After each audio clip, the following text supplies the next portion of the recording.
এবার জ্যান্ত মা মনসার পর এনেছি আপনাদের সামনে জ্যান্ত মা কালীর ভিডিও। ভালো লাগলে শেয়ার করতে কিন্তু ভুলবেন না। দেখুন, পাশের ভিডিওটা দেখুন, ভালো করে একটু দেখুন জ্যান্ত মা কালীর নৃত্য।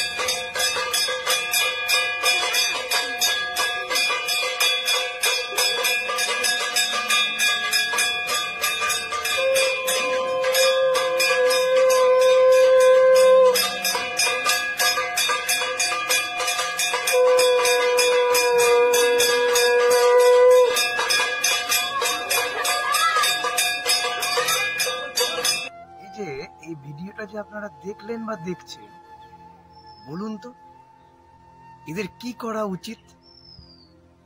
এদের কি করা উচিত আপনারা কমেন্ট করে বলুন। এদের কি করা উচিত? কি করলে পরম তৃপ্তি পাবেন এদেরকে?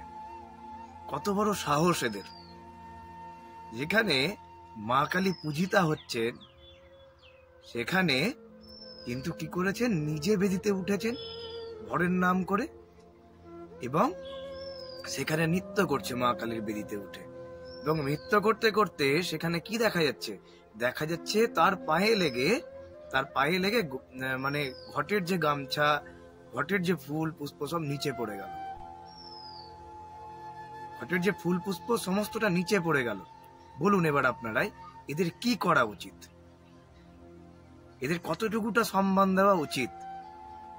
এসব ভণ্ডামি থেকে দূরে থাকুন। এসব ভণ্ডামিকে হাত দিয়ে ঠেলে ফেলুন। এখনো মুক্ত সমাজ গড়ে তুলুন এবং সঠিকভাবে পূজা পদ্ধতি গ্রহণ করুন, সঠিকভাবে পূজা পদ্ধতি করুন। এবং এখানকার মানুষগুলো যারা দেখছেন, মানে পিকচারে যে দেখা যাচ্ছে, ভিডিওটা যে দেখা যাচ্ছে, সেখানকার মানুষগুলো যে দেখছে তারা কেউ প্রতিবাদ করছে না। এর থেকে আর দুঃখ কি হতে পারে, তাই না? তো অতএব এদেরকে চাপকে ছাল উঠিয়ে দেওয়া উচিত, আর কিছু নয়। গরম ধূপের আগুন নিয়ে এদেরকে ছ্যাঁকা দিয়ে দেওয়া উচিত। এর থেকে বেশি আর কিছু করা যায় না।